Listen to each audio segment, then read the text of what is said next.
Hej, jeg vil nu vise, hvordan man laver opsætning af HP50G, altså grundindstillinger af lommeregneren. Udseendet af lommeregner er forskellige, alt efter hvilken mode man jo står i, og I vil sikkert ikke have de her V1 til V6 i jeres, det jeg kalder for softkey. Hvis man for eksempel trykker på tool, jamen så vil vi have nogle andre softkey, så tasterne her F1 til F6 er altså afhængig af, hvilket valg man nu tager, og hvilken mode man nu er i.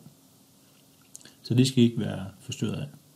Ligeledes så øverst i displayet, så vil det muligvis også se anderledes ud i jeres. I har højst sandsynligt ikke en var 1, og det kan også være, at I ikke har til at stå R-vinkelsæt. Men det gør ikke noget.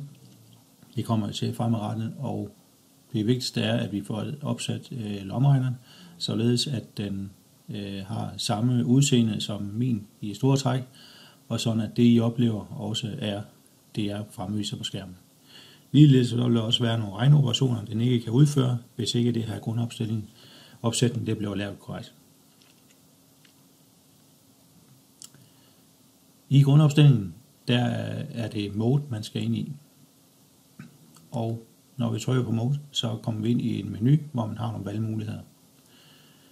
Nogle af de valgmuligheder, vi har herude, det kan vi faktisk ligeledes lave i noget, der hedder flags, som der kommer hernede med funktionstasten F1. Det første valg, vi skal tage, det er operationsmåde. Min står i RPN, som står for Reverse Polish Notation, eller omvendt polsk notation, og det er altså den måde, at lommeregneren arbejder på.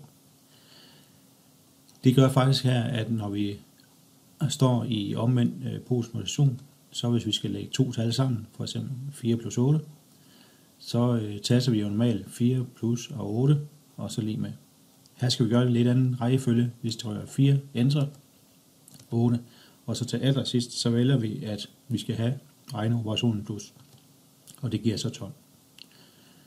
Der vil helt sikkert være en tilmelding til det, men der er rigtig mange fordele ved det, og man skal for eksempel ikke bruge parenteser mere, når man skal lave nogle udregninger. Men inde i mode, der kan vi lave justering. Når man skal ændre nogle værdier her i opsætningen, så her i de her valg her, så har man F2-tasten, man kan choose, altså vælge et eller andet. Med operationsmode, der har vi algebraisk, altså en almindelig lommeregner, og RPN-mode.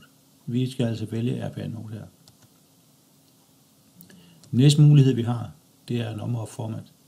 Jeg har valgt min til standard, men der kan faktisk være god fordel i at vælge noget andet, og den man eventuelt kan vælge, det er engineering. Ser vi på, hvad det får konsekvenserne, hvis vi vælger engineering, så når vi får engineering, så får vi også lige et cifre herude ved siden af, og her skal vi faktisk afgøre, eller angive, hvor mange decimaler vi vil have på vores tal. Hvis vi kan her sætte den til 5, så vil vi se, om ikke det bliver korrekt. Jeg taster OK til det, så kan vi lige gå ud og se, hvad det har indflydelse. Vi kan tage tallet pi.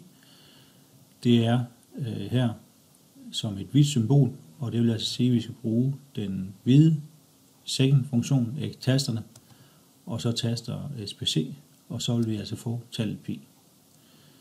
Vi kan se, at der står 3,1415,9, og vi kan se her på, at der er 5 decimaler på tal, som vi også har indgivet. Og så står der E0, og det betyder faktisk, at det tal, der står foran her, det skal vi gange med 10,0. Og 10,0 er som bekendt 1, så man bibeholder bare tallet.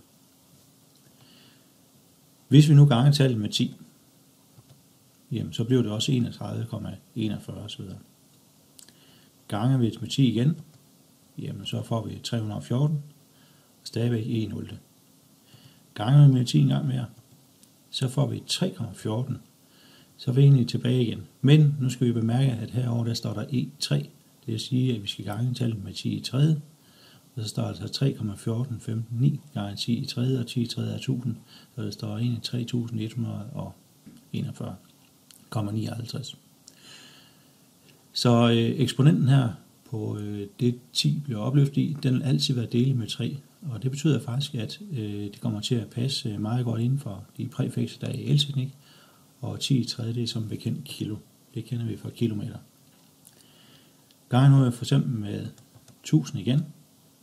Så ser vi, at vi bibeholder tallet, men så står der bare E6, altså gange med 10 i 6, og det er som bekendt mega.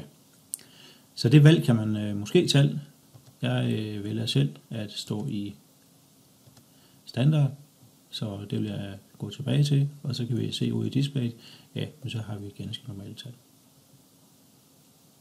Her kan vi også se, at nu får vi endnu flere betydende cifre i hele tallet. Men find ud af det med tiden, hvad der er bedst for jer. Det næste valg, vi skal tage herude, det er vinkelmåling, og den står højst sandsynligt i radianer ved jer. Den skal normalvis stå i degrees. Det er, vi regner normalt med 360 grader i en cirkel, når vi regner med vinkler. Hvis I vil regne i radianer, skal I selvfølgelig være velkommen til det, men der er mange opgaver, der ikke lægger op til radianer. Vi kan vælge igen degrees, normalgrader, radianer, og den nederste grads, det er nygrader, hvor vi har 400 grader i cirkel. Men som sagt, normalt så vælger vi degrees. Det næste vi skal lave, det er så at indstille alle flagene. Der vil faktisk være nogle af flagene her, som der kan override noget af det, vi laver ude i hovedopsætningen. Vi kan se her med flag, om de er markeret eller ikke er markeret med et checkmark. Checkmark, det kan vi sætte eller tage fra ved at trykke på F3. Når vi tager det fra og slår til, så kan vi faktisk også se, at oppe i teksten, hvad er det rent faktisk vi gør. Jeg vil ikke forklare dem alle sammen. I kan selv prøve at læse det, men jeg synes, det her det er en fornuftig opsætning. Ja. I kan ligeledes overse over i dokumentet, og det kan vi prøve at følge, at jamen her, det er flag 2, 3, 19, 33, 34, 41, 42, 51 osv. Man skal huske, at de flag, der ikke er sat her, dem kan man tage fra. Så 2, 3, 19, det er korrekt. Altså med piltasterne her kører ned igennem.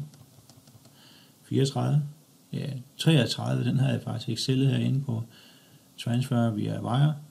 Hvis vi ændrer den, så transfer via IR. Og da det er en virtuel lommeregner, jeg har her, så kan den ikke kommunikere via IR, så på min virtuelle version her, der er altså sagt, at den skal transfer via wire.